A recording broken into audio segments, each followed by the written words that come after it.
Hello and welcome to episode 91 of Around the Lens, your live weekly visual journalism roundtable show coming at you every Monday night at 8 p.m. Eastern. I'm your host, David Jerry Murphy. I do this show with my co-hosts, Zach Roberts. Hello. And Ron Hamilton. Aloha from Hawaii. All right. Well, we got a great show for you tonight. If you've never heard of the show, as I mentioned at the top of the intro, we talk about visual journalism. It's a live weekly visual journalism roundtable show. We talk about news, topics, and gear related to our career field. If you want to maybe throw us some dough or throw us some likes or follows or all those subscribes, if you actually like the show, then please go to www.aroundthelens.com and you can find links to all our social media presence, all our sell merchandise. Although no one has ever bought a piece of Around the Lens merchandise, you could be the first. Anyways, so we got a lot of stuff to talk about tonight. So let me introduce our panelists this evening. Aristide and you gotta do it, Aristide. Sorry, Economopoulos. It's been too long. Economopoulos. Yes. Economopoulos. All right, buddy. For our audience, you were on the show in the past, but obviously it's been a while. So why don't you remind our audience who you are and what you do? I'm a staff photographer at the Star Ledger newspaper. Been there since 2000. Actually, technically, I work for New Jersey Advanced Media. Advanced is a little switch thing, though. But I'm a daily newspaper photographer. Been working here, like I said, in New Jersey since 2000. Previously, I worked in Springfield, Illinois, and Jasper, Indiana. Aristide, I didn't ask you this last time. Do you have like a nickname or something that people call you to like not, or at least is there a nickname for your last name? I don't know about last name, but I just go by normally just Eris. So yeah, either or. Cool. All right, and returning panelist, he's been on the show quite a few times before, but always glad to have him back. Aaron Sinek. Who is Aaron Sinek? Yes, hello. I'm Aaron. I'm from Chicago, Illinois. I mostly do politics and I mostly do politics out of Chicago, Illinois, and sometimes state politics as well. Sorry, I've that's what I do. Anyway, go on. We caught you off guard. Hey, we're doing a show. Just let you know. Yeah. We're on live right now. A little bit off guard. No, it's okay. He's kind of the Tom Hanks of our show with the number of return guests. So yeah. Yes, indeed. Well, that's or maybe Alec Baldwin actually. Alec Baldwin better. That's probably more appropriate. Tom Hanks is way cooler. No. Don't get me started on Tom Hanks. So anyway. Fair. Well, that's what we do on the show. We catch people off guard. That should be the motto. Catch people off guard since 2015. Which, by the way, actually makes me think we are only 9 episodes away from the big episode 200 in November November 11th or 12th or 14th. I can't remember exactly. But anyways, you can check out our show schedule. I'd appreciate it. What was that, Ron? You said something? My birthday is November 13th. If I could have the episode on that day, I'd appreciate it. Yeah. It's on or around that day. So episode 100, the big 100. So come on out. We're going to have a super duper fun, happy time show. Lots of panelists talking to all kinds of stuff that we do in the world of visual journalism. But beyond that, let's open it up to talk about some subjects. Before that, though, let's talk about you, Zach. You did not go down to cover Hurricane Irma. In case you didn't know, there was this hurricane called Irma.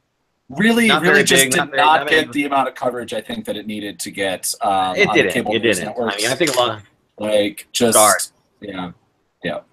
If I were in Florida, I wouldn't even know it was happening. I'd exactly, be like, on this thing.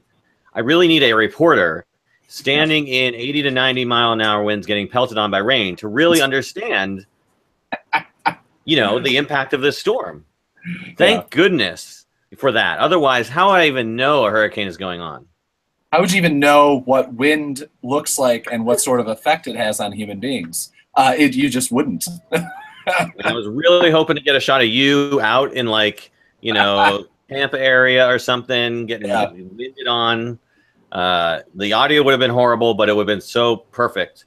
Well, yeah, no, and you have your poor cameraman standing in the same amount of water, except with 50 pounds worth of gear on his shoulder because, it's 2017 and we still can't get rid of and move to lighter cameras because we have to have ENG cameras for some unknown reason. But yeah. Anyway. I mean, they could use Panasonic GH5s, but, Yeah, but, anyway. Not getting into that conversation. So, yeah. But you were not going down. You were going to go down there. You were talking about it, but just things didn't come through for you. Do you want to talk about what happened there? Yeah, I mean, I posted a kind of a rant, as you do on Facebook, a little drunken rant on Facebook about basically, as I often do, about the kind of the death of how our industry dies, and as we move more and more towards everyone being freelancers, whether that be freelancers as photographers, writers, or Uber drivers on the side, or whatever we have to do to make our livings, to actually make a living doing this job and continue doing it, because I think so many of us kind of continue doing it no matter what, even if it doesn't make sense financially, because honestly for me, I literally have no idea what else I would do. I've tried to figure that out, and I'm kind of stuck in the field of like, I guess I should shoot weddings or something like that more, but I don't think that, I can't imagine people really wanting me to shoot weddings for them. I've shot a couple, but it just seems like a bad idea to have somebody who's doing a job that they don't really want to do. But my whole reason I didn't end up going is because even though, I don't know if you noticed, I had a kind of a photo that went a little bit viral last month from Charlottesville. Got a couple front covers, got a couple other things, but I'm dead broke. I'm not just more than dead broke. I have about $500 in late payments on credit cards. I've got, I had to ask my car loan payment to push off for a while because of the way that the photo went down and being able to do the news media and everything like that. I basically had to take a week off from work and ended up having to, that actually cost me money to kind of give that story the proper amount of news media attention that I do, including driving down to New York to be on MSNBC and all these things, which is super fantastic, I guess, long-term for my career, maybe, if my career lasts that long. But I'm still waiting for all those, what were you calling it before the show? The exposure bucks. That's what we always talk about it as, those exposure bucks to come in. But more importantly, I'm waiting for actual invoices for places that have used photos of mine and work of mine to actually come in. I've had one single payment. It's been the anniversary of me taking the photo and of Charlottesville is tomorrow, and it's 30 days. I know that's not a crazy. That's sadly we've been kind of pushed to believe that that's not a crazy amount of time to accept payment, except for the fact that I ended up spending $1,000 just that I can actually figure out in my head immediately, $1,000 covering that event. And due to the fact that it ended up being not just a one-day event, it was a 3-day event. And then having to edit the photos and be in one spot, it became a 4-day event. So hotels, expenses, and all that stuff. And so it cost a lot more than I even originally expected. So the one place that I did have a story that was covering for Nation of Change, which has paid me. But all the other ones I'm still waiting for. And yes, it's definitely still, I'm not nagging, I'm not bothering any of these places, but it really needs to be noted that, if you work most jobs, like if I worked at, Barnes & Noble, I expect to be paid at the end of the week. Like you get paid for the work that you do. I don't understand at this point when like NBC, who I don't want to like point them out, just as that they're, they bought my photos and videos. They've literally used them multiple times, which is awesome and good. Credited me appropriately, done everything they're supposed to do. But they're a multi-billion-dollar corporation, and for some reason, it takes a month, I guess, for them to actually pay a person. And not only do I have to send them this is something, I get it. I made this complaint before and people in the industry have come after me on it, but like, it still perplexes me within the freelance world where I need to send them a thing for them to pay me.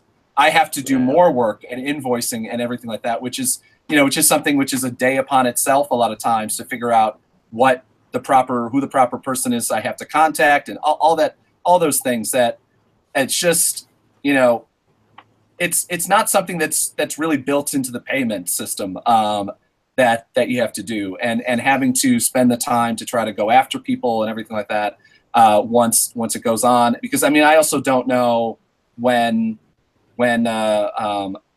like how long are you supposed to wait until you start bothering them and potentially piss off a future client. NBC's always been really good to me. They bought my work in the past, so I expect them to pay me.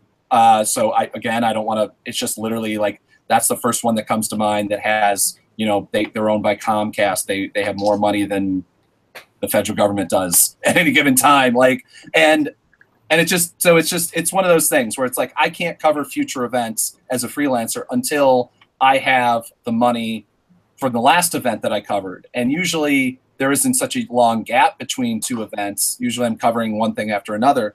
But since this particular news story took so much of my time, and I wrote a couple other pieces about it as well, and done, a boatload of interviews, that I'm not, that I'm completely and totally dead broke. I got a check in from one of my side jobs that I work for an entertainment website that I did work for them 3 weeks ago, and I got that check today.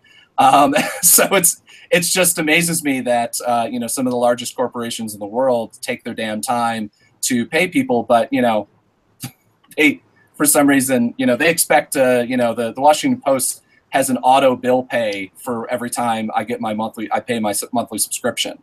They get their money every time. And for some reason, it's weird to me. And this is not just photography. This is every freelance job I can think of that anyone would probably do that doesn't have an app between it. Like Uber and Lyft, there's an app that you get paid automatically. You can pay out. I almost think that I forget who I was talking to about maybe that's something that we need to do as photojournalists, have this go-between that just for billing that automatically, nope, we bill, you got the photos, you owe us money now, and that's the end of the story. There's we don't have to wait 3 weeks. There's no reason why we have to wait 3 weeks. You got the money, we signed a contract, you owe me money now. And I don't know, because I don't know how this goes forward as everything gets more and more expensive. Now that gas is $2.80 a gallon, it's just went up 60. That's my number one expense is gas for the most part, because I drive so much. And so now I have to even take considerations into covering events in the future. But how long is it that I'm going to get paid so that I can even think about covering the next event? So anyway, this would be a good time to remind people that we do have a Patreon page. And if you do give generously, we can certainly guarantee that at least 1/3 will go to Zach's money trouble. You could be our first Patreon. So go to patreon.com/aroundthelens. And this again, I put this rant up on Facebook. I specifically, it was not about a desperately, asking for money. It was literally because I think that people think, that you have a viral photo, you have a photo that gets attention everywhere or gets on the front cover of some newspaper, and you think, oh, well, that guy made a ton of money from it. And the cover, I got the cover of the Daily News, which is awesome. Guess what? They bought my wire photo, which I'll wait to see how much I made from that through Nerve Photo, which I'm sure we can do an entire story off of going through my wire report when I get it in I think 3 weeks. So yeah, it's just one of those things. It's I think that whether it be a viral video or photo or whatever, as a journalist, you get a story that goes crazy. It's not like you make any more money than any other story for the most part, and a lot of times it costs you more money to cover that story. So, yeah. So it's not the key to riches. Yeah, no, I'm not. Let's just say I'm not buying a D850 or anything like that, and shelling out. Although I'm working on getting a test copy of it so that we can do a review. So I might actually have one in a couple of weeks, but. And just when they ask for it, 4 years later, just say, "Listen, I'm on the review. It's still looking at it. It's given the long." I can't do that to JC. He'd kill me. So. All right. Well, let's get on with the show. We got a lot to talk about. Obviously, please send Zach your love. He started a new thing called visu.news, which is pretty neat, and he's got his own Patreon for his stuff. We'll throw that all in the show notes. So if you want to give Zach any dough so he can fill up his gas tank directly, you can the Visu News thing is something that eventually we have. It's like we did a soft launch on it, but it's I'm starting a nonprofit to like kind of ProPublica for photojournalism, and so because a lot of websites can't afford photographers, or at least they say they can't afford photographers to go along with stories, so they use like cheap wire photos or whatever, photos that don't necessarily relate directly to a larger story. So my thought is that then we can share coverage, we can share news, we can share, work, and, hopefully my nonprofit, once I get a 501c3, designation, then we can start raising money on that way so that, not to subsidize photography necessarily, but so that we can, just like ProPublica, which is a nonprofit, we can actually, because photography I know is more expensive than sending a writer somewhere, because a lot of times you got to, it's gear, it's time, etc. So that's why I started Visu News, and that's hopefully what it's going to do. Aaron is a co-founder of the site as well. So yeah. Anyway. All right.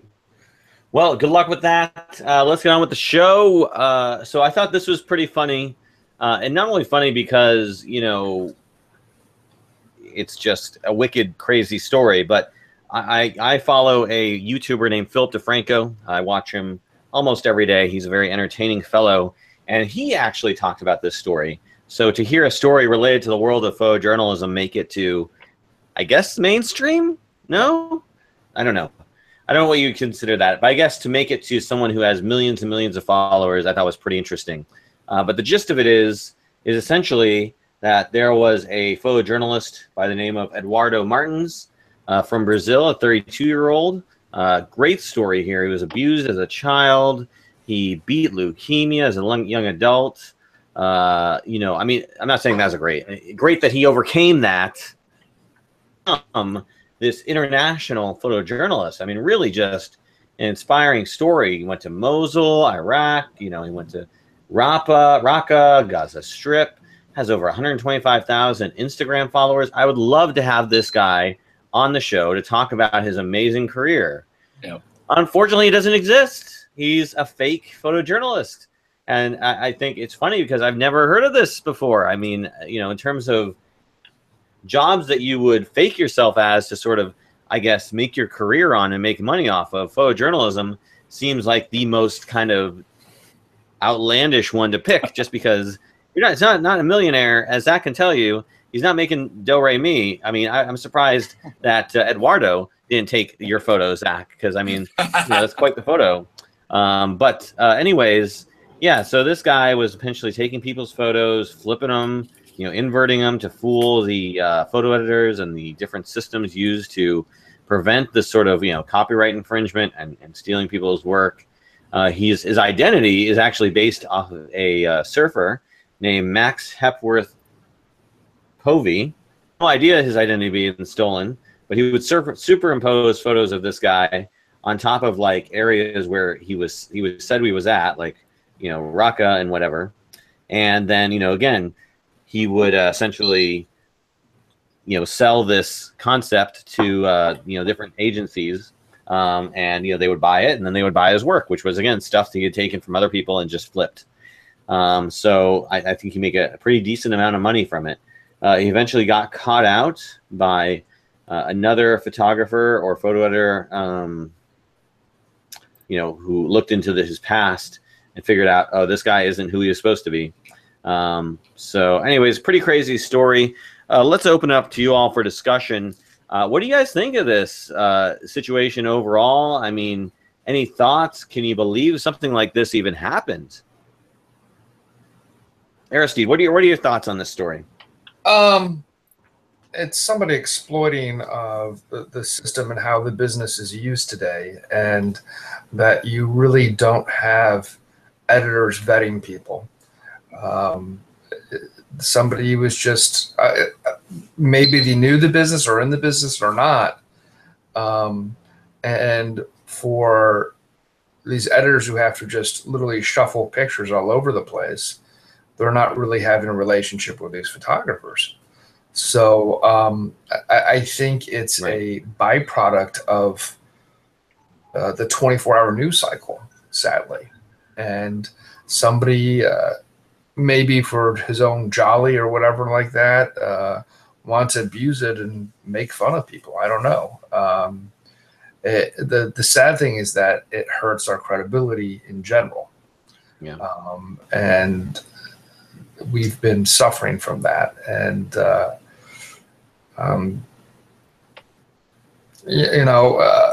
the guy tried to sneak by, and just with the systems there are, it was hard to catch him. He finally was. So, yeah, I think, Phil made a pretty good point in that essentially, we work on a very, the schedule to put stuff out is so intense, so quick.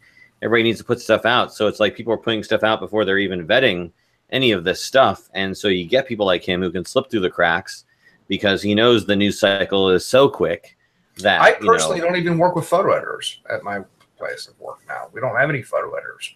So like you said, the vetting and the news cycle is so quick. Because, for example, we're not even thinking about Harvey. We're thinking about Irma right now. Yeah. It's one thing after another.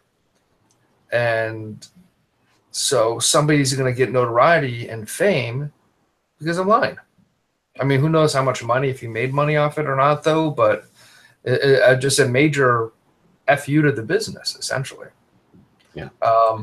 I know friends were going to Pepinall, and I remember on Facebook somebody saying, "Give my regards to Eduardo."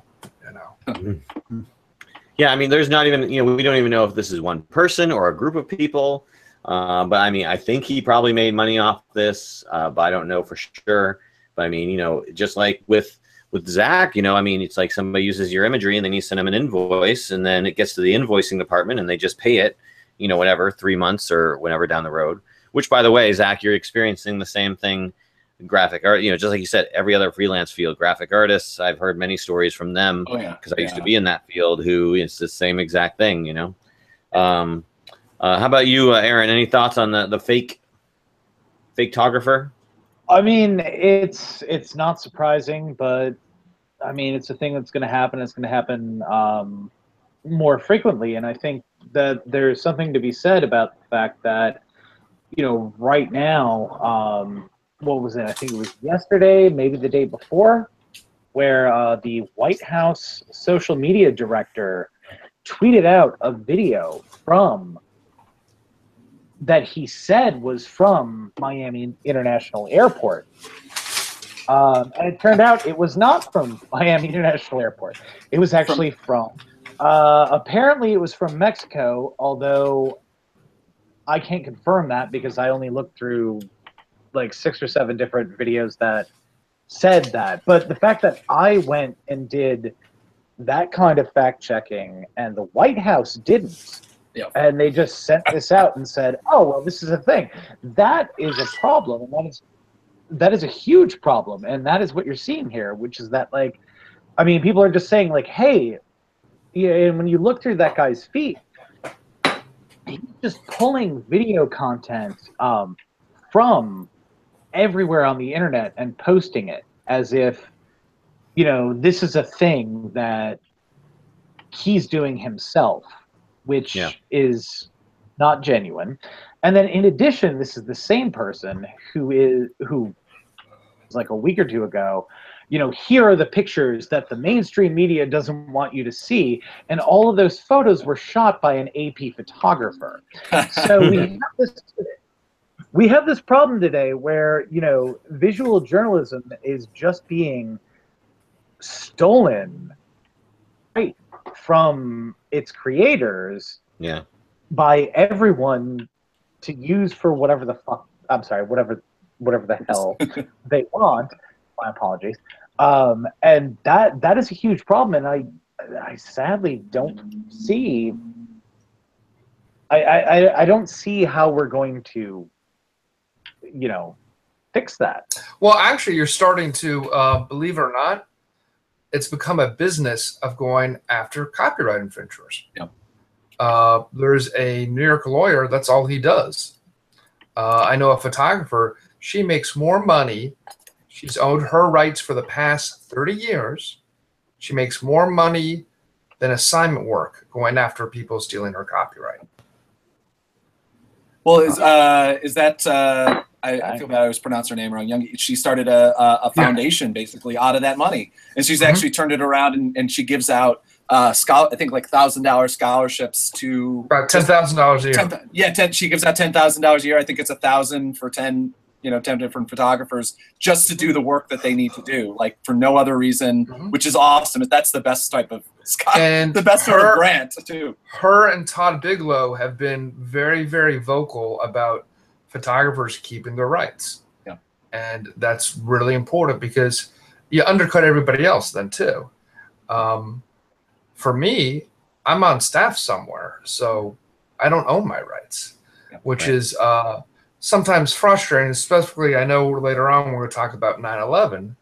I don't own those rights to those pictures, and I've seen like right-wing websites use my photos, and that really bothers me in the sense that I almost died taking those pictures, and I don't want my work being used left or right, either way, as political propaganda. Yeah. I want the pictures to speak for themselves. Yeah, I mean that's the thing. So many different like payment models. Zach doing the freelance thing, you're doing the staff thing. Obviously, there's trade-offs with both. I mean, how do you reconcile that? Are on staff, and I mean, obviously, you're getting the steady paycheck, but obviously, you don't have the control over your own imagery. Is that how do you reconcile that personally? We used to be compensated for reprints. That was nice. That stopped.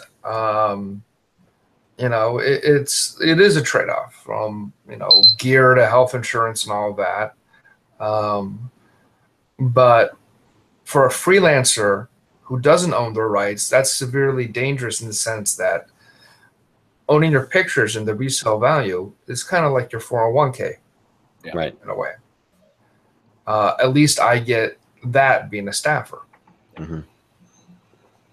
Will you earn income? I think you don't have to answer any of this if this is all inside baseball for you, but do you earn income? Like, is your retirement essentially paid for by the residual income that your imagery? No, we used to just get like a bonus type of thing, like cuts with like Corbis and stuff like that, and we got a percentage. So, okay, and we would actually be. I would say aggressive though, but we were very aware of some pictures which just could resell well. And not that it was going to be a great pick. For example, I was down on Capitol Hill in DC and following some New Jersey, congressmen. There's a guy which has 3, back then, Blackberries. He's holding this in his hand. He's just a lobbyist. And that picture sold a lot. Just a little detail of all these like Blackberries. But for example, another coworker of mine made some good money we used to cover the New York Knicks. And what was her name? I think Jessica Simpson, I believe. And or one of the other celebrities. And no, Paris Hilton, I'm sorry. And she was walking up and wearing low-riding jeans, of course. And you could see a detail of a back tattoo, and it was currently being removed. Like it was all red, laserish. He took some quick pictures, and I think we resold it. Did not ask for credit, but I think we made some decent money off that. And we normally would never run anything like that, and not to try to promote that type of photography though, but it's important owning your rights, even if you don't own the rights. Meaning that if you have at least you're paid somehow, be financially or some other way that, for example, like my publication, they helped us out. So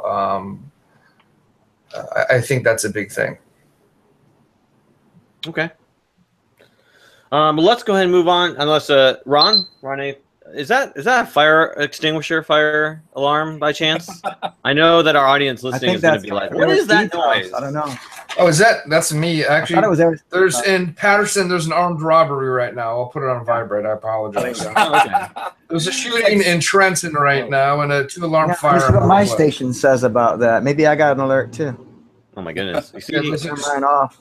The Aristide listens to that all day, every day, so much so that he didn't even realize it was going off. Isn't that? I just ignore exactly. I mean, that's the thing. It's to me, it doesn't bother me at all. But you know, yes, beep beep, and I'll look at it, and that's not near me. Oh, that's really terrible. God, you know, and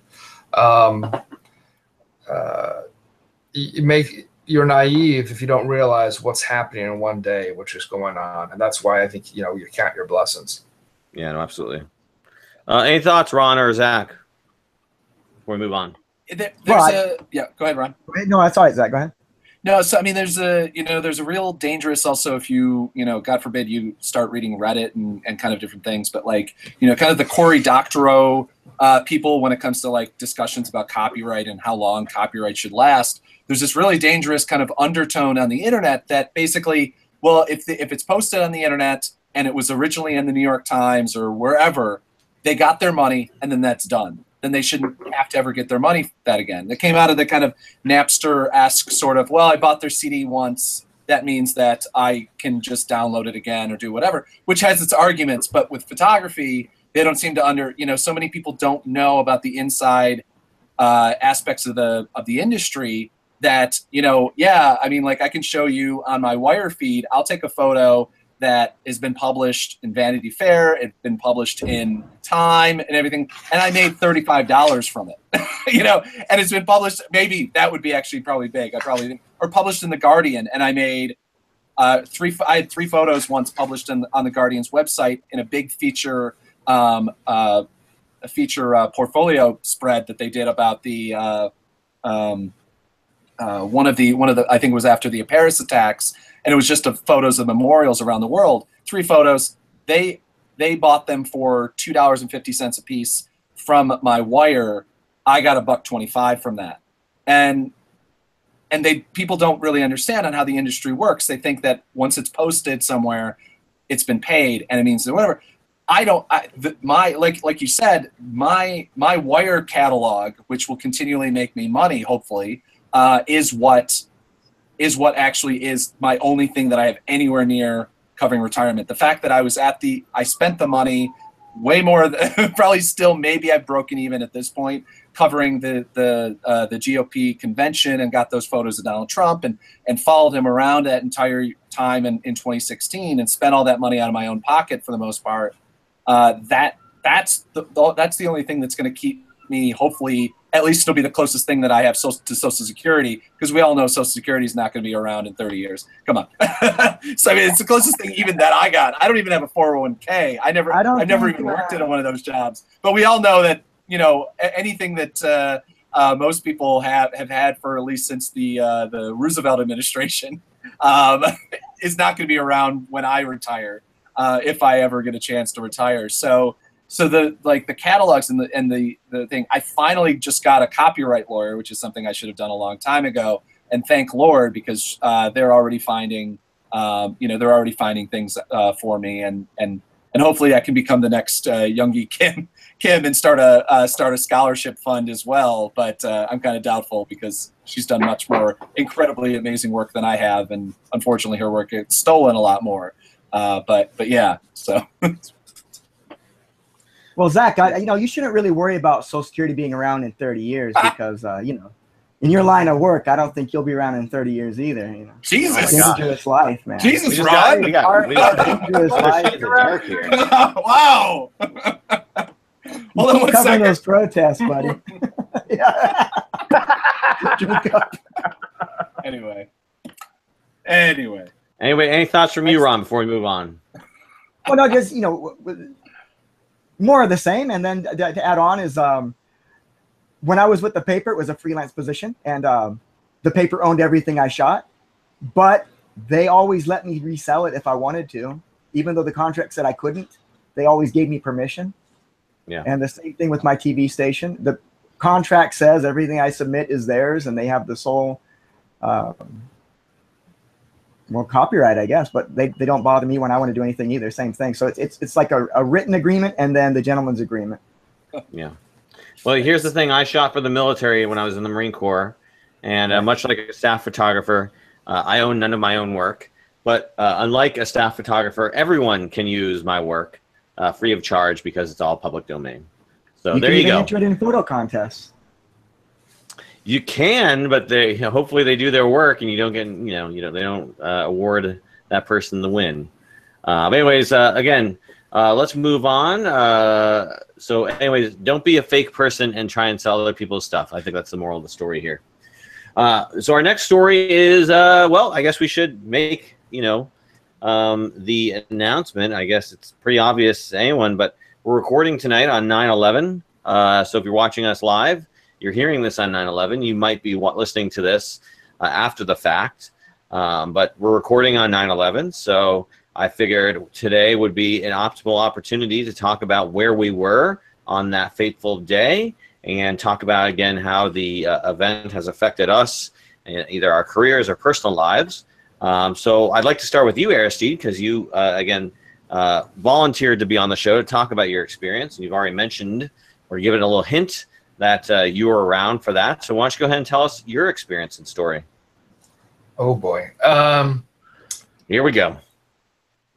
No, I live in Jersey City, New Jersey. Actually, from my window, I can see the towers. I got a phone call early that morning from an editor.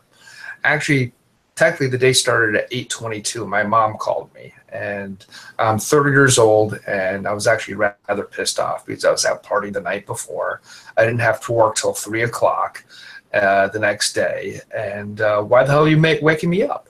So I was rather obnoxious, and just call me back later. Okay. Half hour later, editor calls, playing in the tower. I make 1 or 2 phone calls. I run, and while I'm running to the ferry, I lived right on the waterfront. I heard the second plane hit. On the ferry, I got the last ferry in. They weren't sure if they were allowed to take me, and they finally took me. And we got to Pier 11, Wall Street, and hundreds upon hundreds of people were waiting for the ferry to take out. And I'm just seeing the smoke and everything. And I was running towards danger, literally, and went and photographed. And I was a block away when the first tower fell, ran and was engulfed in the smoke, and went into a lobby, photographed in the lobby. This lady's asking me, why are you taking pictures? And wow, I was on autopilot at the time. I said, we have to remember this. We can't forget. I'm going really quick. I don't want to talk too long about it, but went back and I had to see what happened. So not the smartest idea because one tower fell. So I actually went closer. I was at Church and Day Street, which was right across from the North Tower, about 50 yards from the entrance of the tower. And I heard a metallic groaning sound. And I look up and I just see it start to splinter. And I just turn and start running full speed. Didn't even think about taking a photo. And I'm running, and actually I see a guy with a camera, and I'm just like thinking, run. And me and this other photographer, Joe Tobacco is his name, and we get by a Greyhound, like a tour bus. And we get on one side, and that takes the brunt of the debris, and that saved our lives. And then crawled out, kept on taking pictures. I was severely injured. I partially lost the first layer of my cornea, my right eye, scratched off my left eye so badly, and had microscopic shards of glass embedded in my eyelids that every time I blinked, essentially I scratched my eyes. Adrenaline's a very powerful drug. I was still taking pictures, working, but I knew I needed medical help. By 12:30, I was out of Manhattan. And I shot digital, but also the Nikon D1s we had.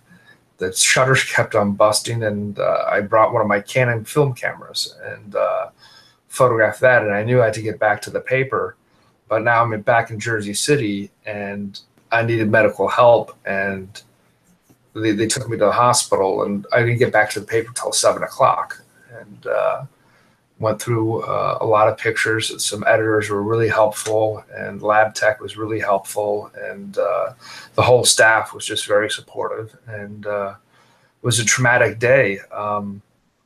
And then I couldn't work for a month and a half, which was tough in the sense because you want to work. This is the biggest story you're ever probably going to work on. And I remember being at home because I had to go to the doctors for the next couple of days, and literally being this close, about, a few inches from the TV, because that's the only way I could see. And I was severe PTSD. Every loud noise would freak me out, and I couldn't get to sleep, just the adrenaline junkie. And then you think you're fine, but it's an emotional roller coaster. And what PTSD is, we're trained to take pictures in hostile and crazy environments. It be a car accident, a fire, or whatever. It's flipping a switch, because just like a paramedic or a firefighter, you might see something really horrific, but you're there to do your job. The challenge is flipping that switch back. And right. I just remember, for example, a small little example, but the next day, a cabbie picks me up to go to the eye doctors, and the ferry was right next to where I lived, and everybody would park their cars lining up. And the cabbie said, I wonder if those people are ever going to be able to come back and pick up their cars. Something you took for granted, seeing every day the cars there, and you're like, wow. So that's a very abbreviated version. Yeah. How is your current medical condition? Are you do you get anything, is there any sort of fund? Like I always hear about these 9/11 funds, does that apply to you at all? I am part of the World Trade Health Registry. I get my medical checkups through them. I am pretty much, as I know, fine. The eyes, believe it or not, heal rather quickly. You had to put steroids, and the Newhouse family was excellent. They got some of the best surgeons, and I was back after a month and a half working again. But then, talk about PTSD. I remember having photographed a bunch of Port Authority police officers. They lost 37, but percentage-wise, they were like, that's a lot for them because they're a small force. And they're getting ready for, the color guard's getting ready for one of their funerals. And I'm photographing, and then I had to do a college football game afterwards. And just my brain wasn't working. I deleted the cards, formatted them without downloading them. I thought I already did. Oh, no. And sadly, there were more funerals to cover, so we still were able to photograph, do that story. But my boss really convinced me just to take some time off.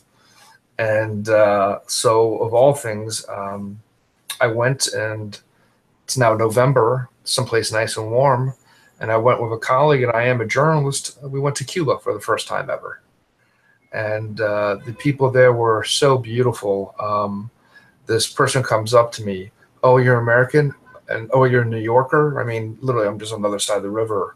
And the person just hugged me, and an emotional roller coaster literally took about maybe 10 years to deal with in that sense. Because, for example, 6 months later, I'm in the Middle East covering suicide bombings because it's a drug, it's adrenaline. People, and people can be addicted to it. And, which is kind of scary in that sense because you put off your emotions, and then every anniversary was always the anxiety would come up and everything like that. The best thing I did for the 10-year anniversaries is I took my historic picture and I went back exactly, tried to frame it up, what's there now, and try to get an interesting picture. And the philosophy of that is we will always remember, but also moving forward too. Yeah. And that was very helpful. Well, I can tell you from the eye thing, I definitely know how quickly eyes heal or how well they heal. I had the laser eye surgery, PRK, where they point the laser directly at your eye to kind of remove the layers from. So I'm glad you healed up there and are back to normal in certain aspects. We actually have a whole show coming up in I think next week or the week after, where we're talking about PTSD amongst visual journalists. Because again, you've been in some crazy situations. I mean, people, and I can't imagine that not taking a toll on anyone. So, I think what you're talking about is definitely something very important because other people, I'm sure, have gone through or feel similarly. So thank you for opening up and talking about that. Let's go. Then you'd feel guilty. You'd feel guilty that you want praise for your pictures. Everybody likes to say good job after they do a good job, no matter what job they have. You felt guilty. You felt fake. You felt, getting a raise. You felt bad about, and it was. You just go all over the place, and I think it's just really important for people to understand, and getting help is really important. And, absolutely. So. How about we open up to Aaron? You'd like to talk about your 9/11 experience? I mean, at the time I was. My apologies on the BMX rally behind you. Yeah, apparently. Sorry. That's what the street sounds like every day where I live. But no, I mean, I was in college at the time, and but I was in Chicago, so I was not in New York. Similarly, though, I was like, I was in college at the time. I was working, a full-time job, and then also in school full-time. And my mother woke me up by calling me at like somewhere between 8 and 9 a.m. And she literally said, the world... Wait, your mom woke you up? So we got two mom waking up here stories. Yeah. And also, in addition to that, right. I was like sleeping one off at the time because I didn't have to go to school that day and wasn't working until noon. And my mom called me at like, somewhere between 8 and 9 and said, you need to wake up. The world is ending. And I was like, okay. And, I woke up, I turned on the TV, and the rest of the day it was sort of like a, cross between being glued between like TV footage and then, I was lucky enough to, have internet at the time and all of that. So I was just like, on any online source that could give me information. Because again, I wasn't there. I was in Chicago.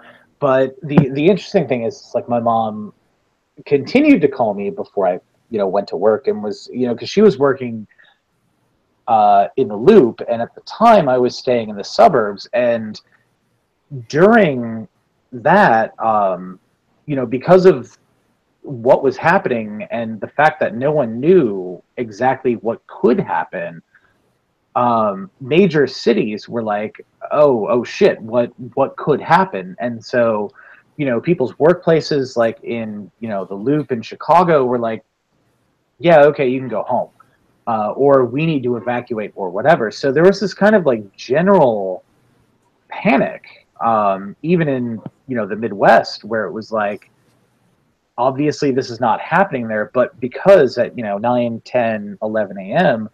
no one really knew the extent of what was going on.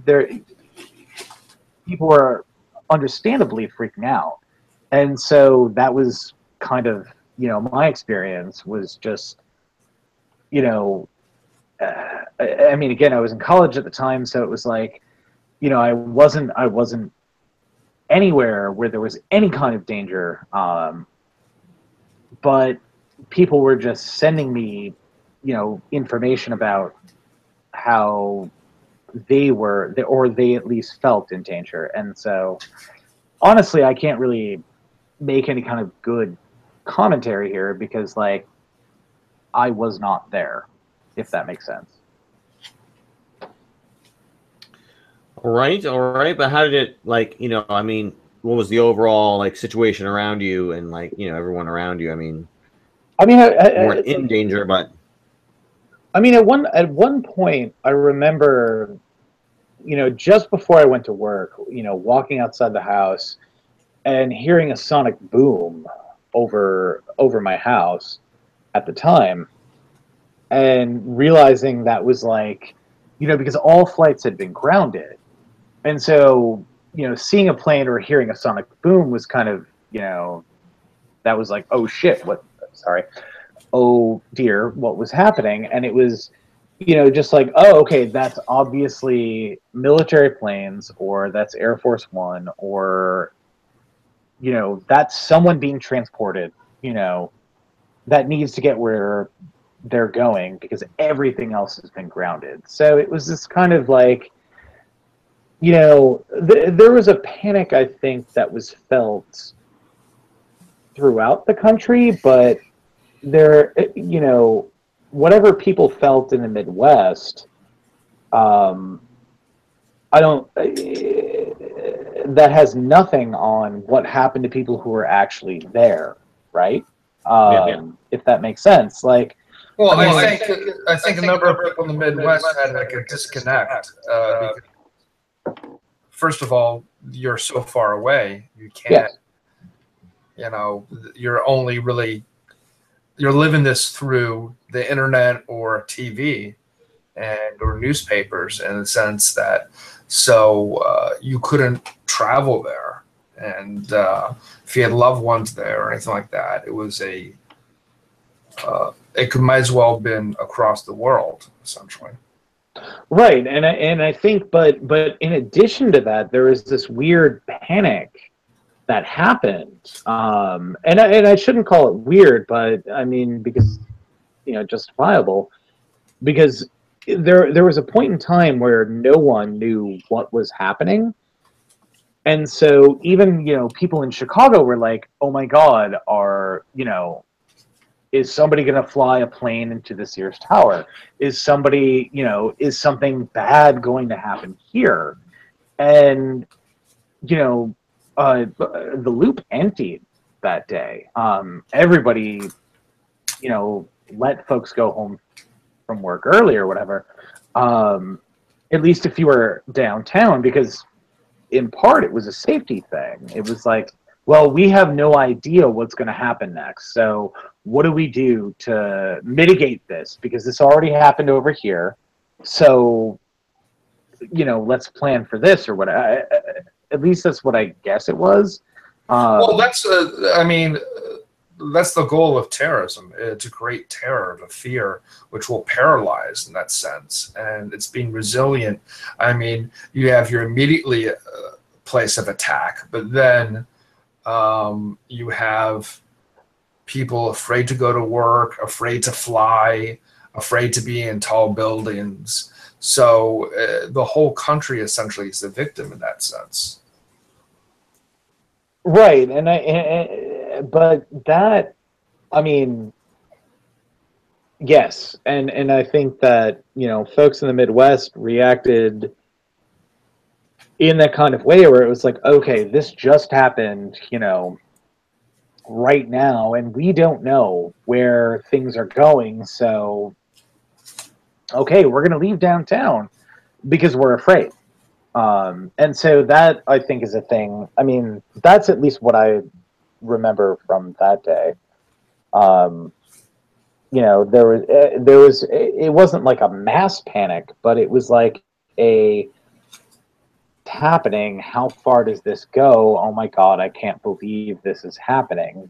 And, you know, again, you know, like, my first memory of that morning is my mom calling me, going like, turn on the news. This is the end of the world. Yeah. And that's what she said. Yeah, there was a complete vacuum of information. I was in Syracuse at Syracuse University when it happened, and somehow the rumor became a thing that there was a list of potential secondary sites that they were going to attack, and for some reason Syracuse University was in the top 10.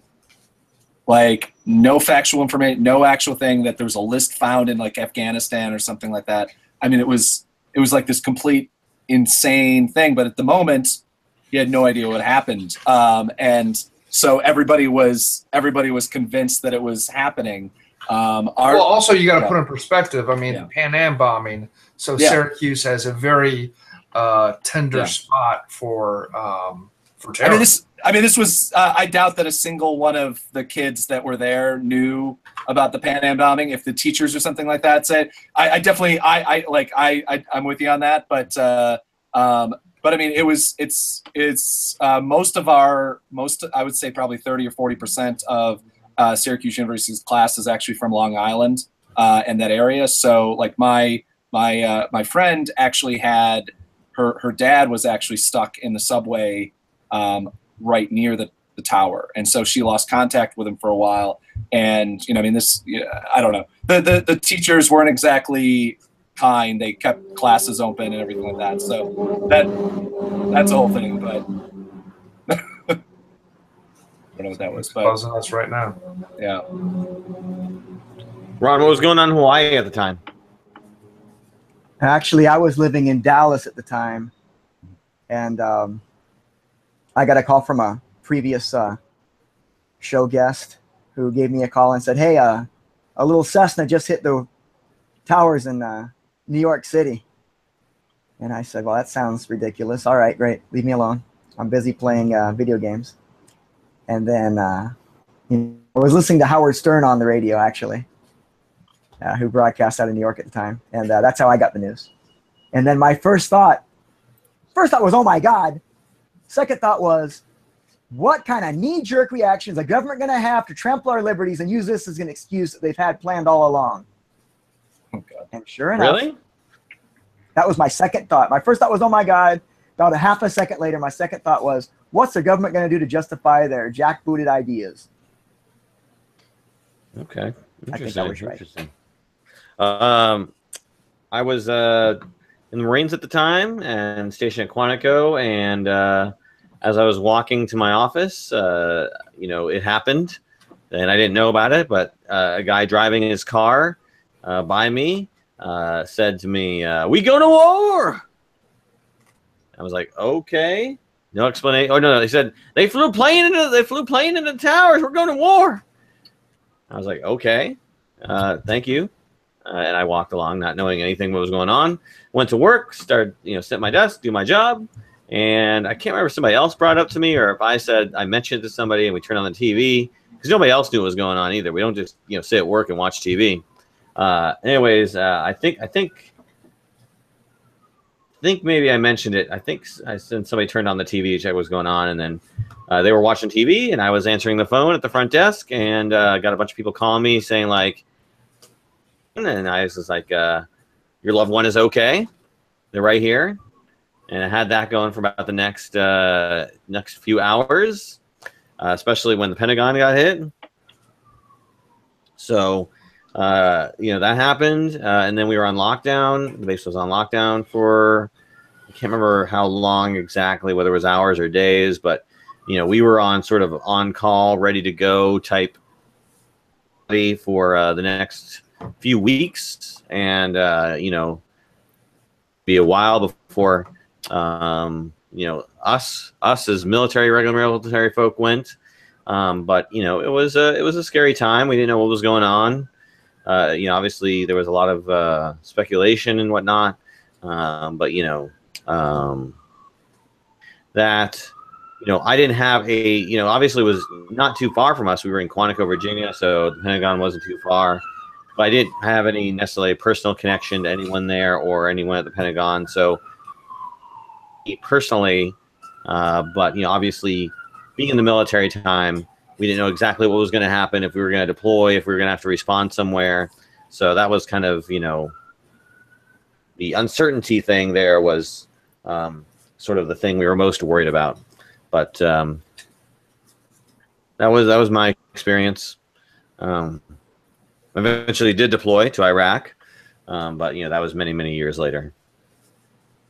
So I would say that how has it impacted me or the experience? Obviously, we're all sort of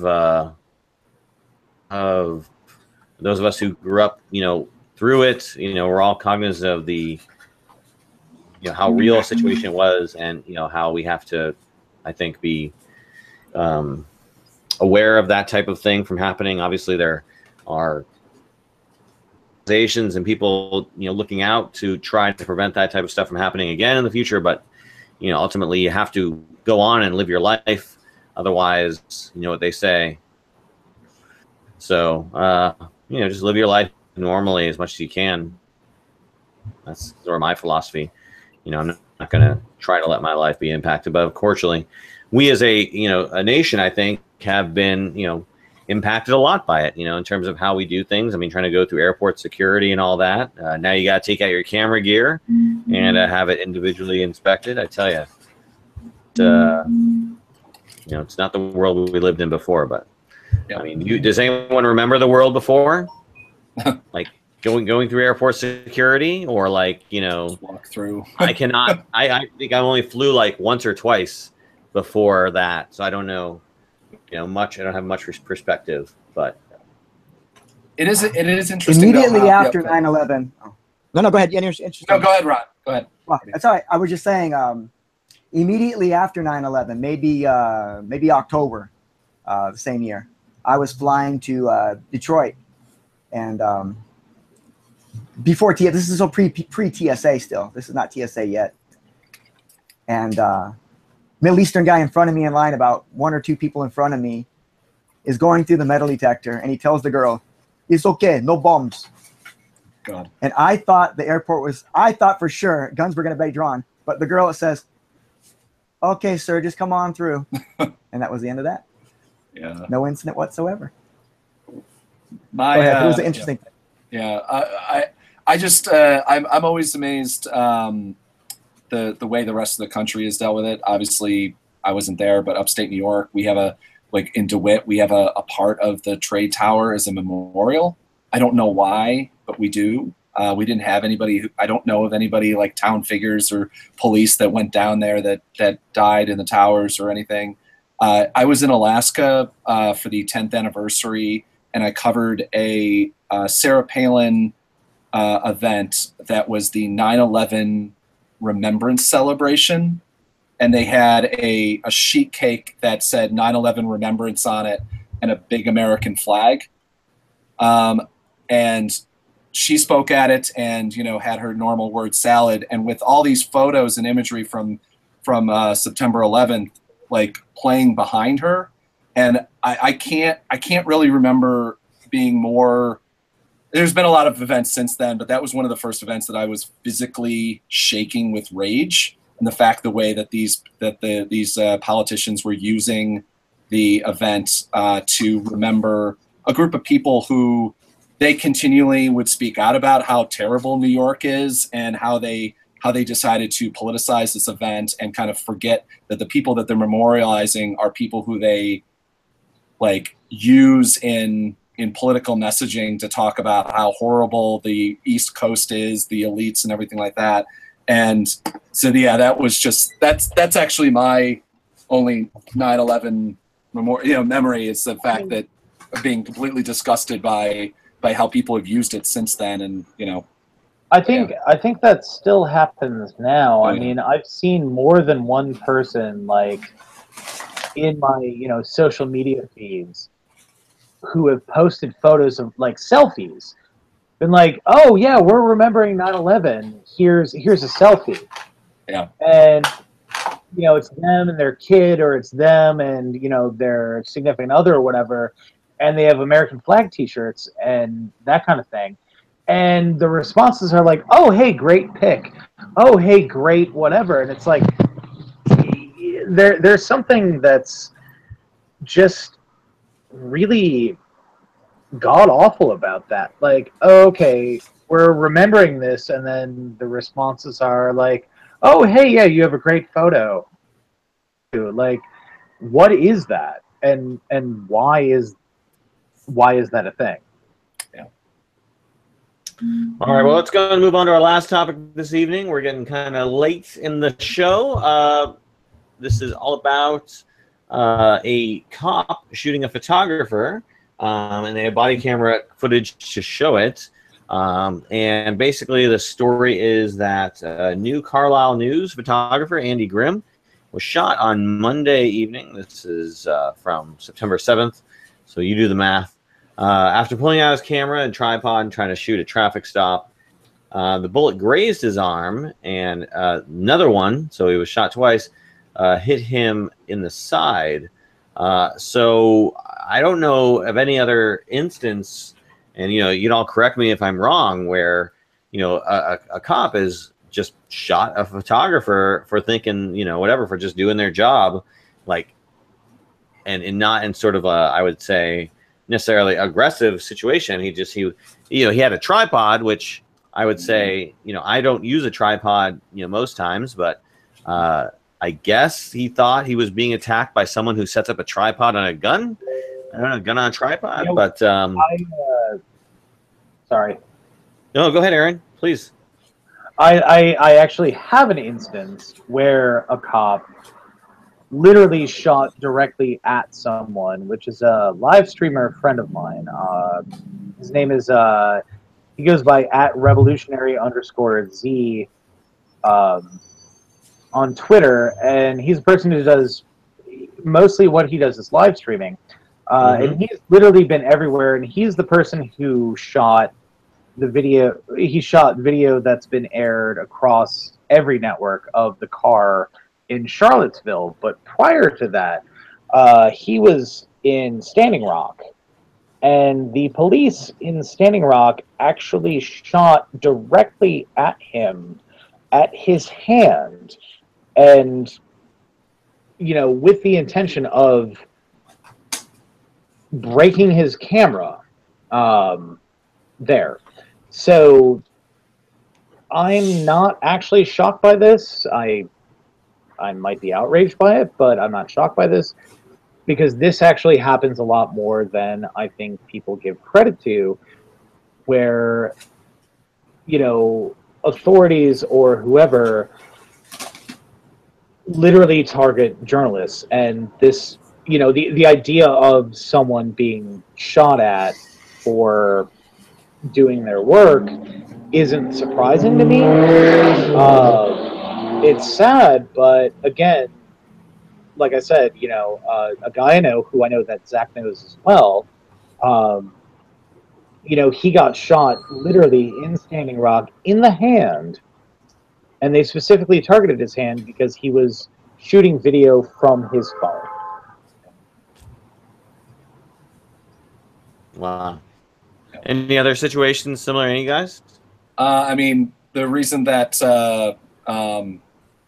Chelsea Manning was in jail for 7 years, collateral murder. I just posted a link.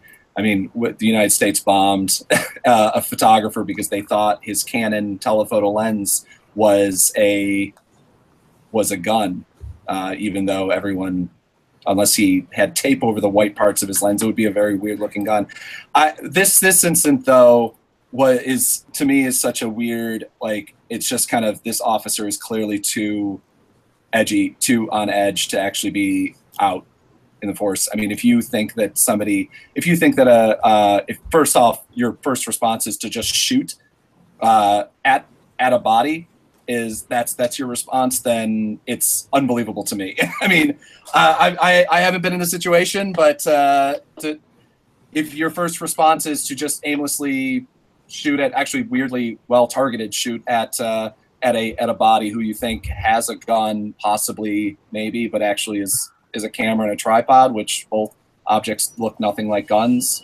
It seems weird to me. Hopefully the guy was at least, the police officer was apologetic and admitted what he did was completely wrong, which is new to this sort of situation. But I'm hoping that at least he never works as a police officer again. Can I throw if I could throw in one thing here, some of the like more local stories that I've read about this have said that the photographer or the camera operator knew the officer who shot him, and and he was like, "Oh no, it's fine. I want this to be okay. I don't want this to be a thing." And so that to me is kind of interesting in the same way where remember that time that Dick Cheney shot someone in the face? Yeah. Where it's like, oh, okay, well, in a small town, and it is a small town, and it's small town politics, but at the same time, my question at that point is, how does the, small town cop not recognize the small town journalist? So there's that.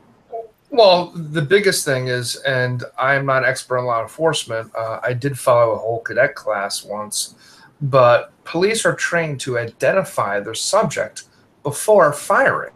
Yeah. And there's just no excuse for this. And poor training, but also somebody who should not be having a gun. And I was kind of shocked, though, if you look at the video footage, and obviously they knew each other, but the photographer was like, no, it's okay, or whatever, it was my fault. And you did nothing wrong. Yeah. You having a camera is not illegal. And, was he even using it in a threatening manner to make it look? There's no excuse. I mean, that's not an excuse. Even if he had brought up his camera to look like he was shooting it, like to take pictures or whatever, that's not an excuse. Yeah. And so maybe the photographer felt, sorry for a person, though. But I mean, to me, it was just what a lucky outcome. Thank God. Yeah.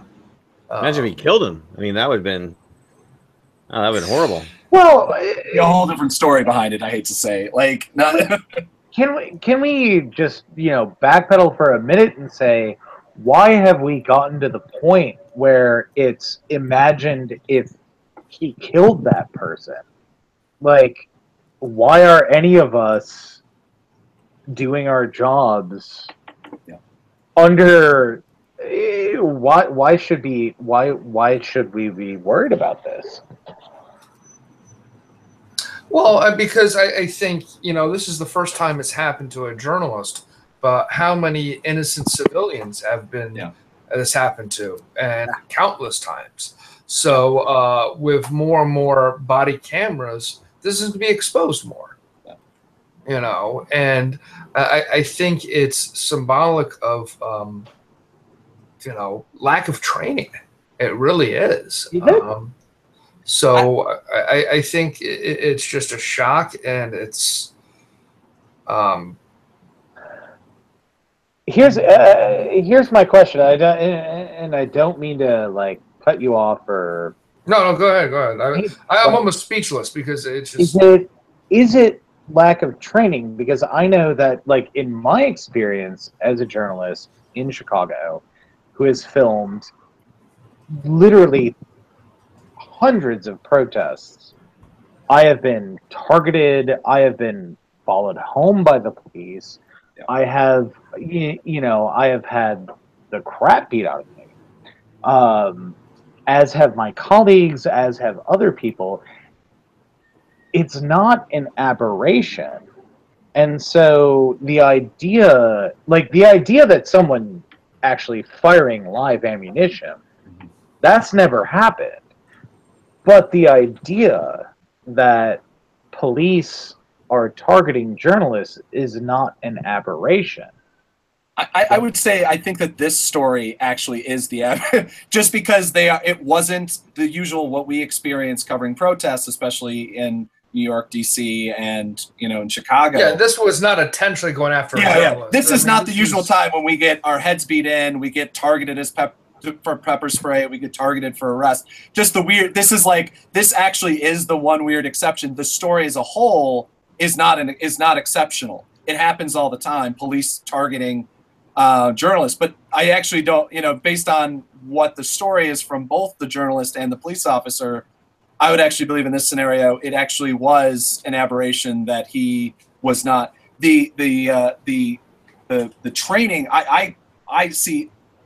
I think the training happens, but then you hear the day in, day out stories from what actually happens in the police station, what people are told by their higher ups, and which is, these people are dangerous. People are out to get you. They're coming after you.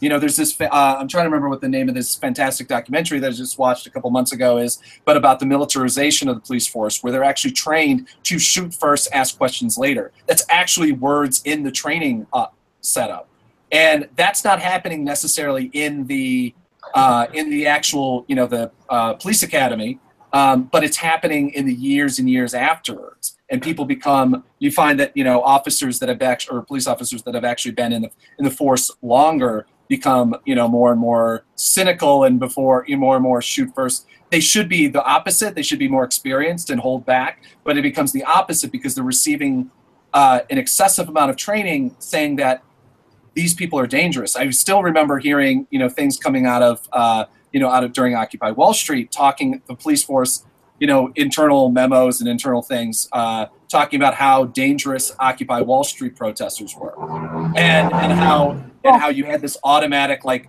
they were going into a war zone. I mean, they're dressing for a riot and starting one. I mean, this is a long thing. So, right, there is that, but here's the question: like, you have all seen, I'm assuming everyone on this panel has seen the footage of the Al Jazeera crew getting tear gassed in Ferguson. Yeah. What were they doing? They weren't doing anything, and they got tear gassed, and then the police actually stole their equipment. Yeah. So what does that mean going forward? And when you look at a situation like this one that we're talking about, in a small town, whatever, it seems to me it's like this is filtering down. This is like, oh, well, somebody with the news, somebody with the scary liberal media or whatever is coming down to screw you, so shoot them. Which has been a thing that, law enforcement has done pretty liberally previously. So where are we at with that? Well, I think we're just growing more and more about the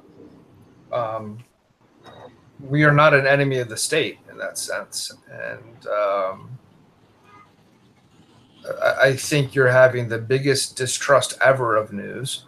Yep. And I think people are, challenging news and what news is too, and fake news. So our future is, from a financial, but it's an ethical or whatever. Where do we fit into the equation? I recommend the documentary is called "Do Not Resist." It's available on most video on demand things, and I can't recommend it enough. It's just behind the scenes footage that this guy shot. There's like really no voiceover. There's no. It just basically looks like stock footage if you didn't know, and it's just showing story after story about kind of behind the scenes on how police are being trained to be not even more military, but because that's kind of an insult to the military, but more you're under threat, shoot first, ask questions later, which is what we cannot have as a police force, especially since I always tell people, there's one thing about we physically, in our jobs, to be able to take photos and do our work, we need to usually be between the protesters or the whoever's being attacked, or whoever's being, why the police are there. We need to literally physically be between those two groups of people. And, as journalism becomes also splintered as well, where you have more, quote unquote citizen journalists, and you have people who are identifying themselves as journalists but actually aren't. This is a problem that I don't know what the end fix is. I think it's something that we talk about almost every episode on this show. But it's going to become more of a problem with more people, everybody not only thinking that they can call themselves journalists and get those protections, but also everybody with a cell phone and a camera wanting to document everything, and especially police interactions. But also, the one thing which I'm concerned about is the objectivity of journalists, because you have activist journalists, and that's not being a journalist. Yeah. You know, and that's, I think, a big issue, because people are just trying to push a narrative. Yeah. It be Fox News, MSNBC, or something, versus, you know, just telling the story. Yeah. Yeah. Well, I hope that, you know, it's funny, again, you know, we talk about this, and, you know, you mentioned that the guy is apologetic to the, you know, police officer, you know, and out trying to, I should have, you know, let you know I was coming, you know, and whatnot. And there's nothing wrong with, like, identifying to a police officer that you're there. But that shouldn't have to be the way it is. Absolutely. By, you know, no, you know, how many more, like, warning signals, like, open your eyes and look at what I'm doing and not make a snap judgment. Maybe take a, you know, quick second there. But I feel sad because the guy lost his D750. It was all destroyed in the rain. You know, I think would be a great thing for the police officer to do who shot him. Get him a D850. You know, be like, hey, man, sorry you lost your D750. Here's a D850. We're even, right? We're good? Well, I mean, I think the guy has every right to sue him, but that's not the point. You know? Whether or not that'll happen. But. I'm all he for just show up to his hospital or his house with, like, a gift wrap box.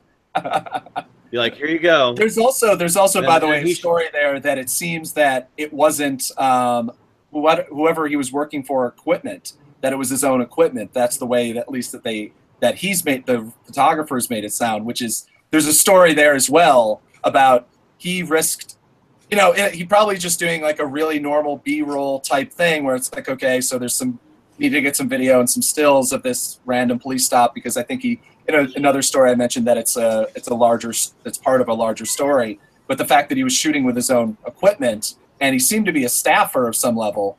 So there's a story upon that as well, that, you know, he had to risk his own equipment by just, you know, I mean, which is something you do just by leaving the house, which is, you know, a bigger and bigger problem as more and more, you know, freelancers exist. Or even I've seen, you know, I'm always continually looking on, you know, for jobs, and I'm seeing more and more must have your own equipment as part of a working for a newspaper, which, you know, to me is also like, well, that's supposed to be one of the benefits of working for a paper, is that you don't have to carry around, you know, $10,000 or $15,000 worth of your own gear. But okay, so yeah. Oh wait, we're not supposed to do that. There's a place where we can go where we don't actually have to fork out all that money. Yeah, no. Find it for me. The other moral of the story is, don't use the tripod. There you go. Just didn't have a tripod. It's all his fault for carrying around a tripod. The terrifying thing is you read the comment. I always say never read the comments on Petapixel. It's like, after YouTube, never read the comments on YouTube. But it's amazing that people are like, well, there's no way the police officer would have known. A tripod may look like a long gun or a rifle. And I'm like, what kind of rifle? Like, maybe I've spent too much time covering NRA conventions, but if you can't identify the difference between a Canon telephoto lens or a tripod and a firearm, then you have no right, being in whatever position you are, to have a gun in your hand at any time, and you shouldn't have that. But anyway, okay. Yeah. Well, any last thoughts on this issue before we close up the show? Just the idea that I could understand that whipping a tripod really fast with the leg extended may look like a weapon.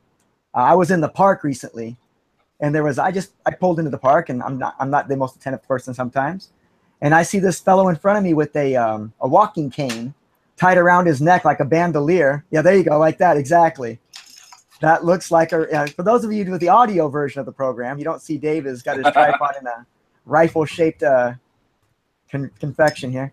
Right. Now, there was a guy in the park with a walking cane slung around his neck with a bandolier, and it looked like a man with a shotgun.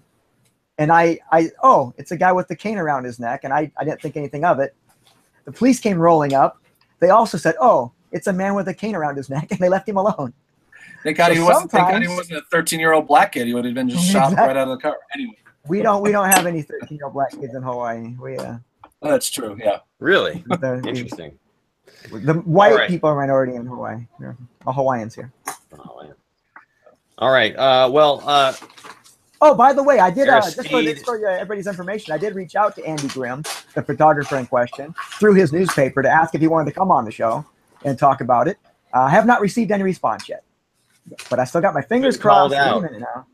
Andy, if you're listening to the show right now, you've been called out. You better show up, otherwise you get a high tail between your legs. But yeah, hopefully we'd love to hear Andy, if you're listening, or if anybody knows Andy, we'd love to hear you talk about the situation and get your side of the story. Always want to get the photographer side of the story. Hopefully we can go with that Eduardo guy, Eduardo Martins. Love to get him on the show. Talk about his story. He's already on the show. Close up the show. Aristide, do you have anything you want to plug before we say good night to you? No, not really. Okay, quick and easy. I like it. Aaron, anything you want to plug? Okay, quick and easy. Ron or Zach? I was actually on mute, but no. Visu News. You want to plug Visu News? Visu.news, yes. Yes, Visu.news. VISU.news. You want to plug the site that you're co-founding and start helping me start? Yeah, I would love to plug that, but for now, because we're from different parts of the country, so there's that. Yeah. Anyway. Ron, your opportunity before we sign off, besides aroundthelens.com? Excuse me, patreon.com/aroundthelens so Zach can pay his car payment this month. That's right. Oh, by the way, Ron, when is my next shining light on your news program? We actually featured on our Philippine television program, Philippine Channel Net 25. We featured a interview with our host of this program, David J. Murphy, and we had another 3 parts planned. So they will be coming out shortly, sir. Okay. I don't know when. But we broke it up into 4. Yeah. Okay, I thought it was like 9 parts or something. Maybe. I'm willing to come back on every week, talk about visual journalism on your TV show. I got great kudos for that. So can't wait for the next couple parts. Which, by the way, again, you can see that we reposted on the Around the Lens Facebook page and stuff. It's funny, both Zach and I got featured on television programs or same week, and then of course Zach goes on to CNBC, MSNBC, one-upping me. MSNBC, okay. Well, I actually am the weirdness of my life is on Saturday in DC. This coming Saturday, I'm going to be featured in a documentary about photojournalists, about civil rights photographers and stuff like that. So that's going to be the weirdness. I'm going to have a camera crew following me around and while I try to do my work. So nice. As you photograph the juggalos?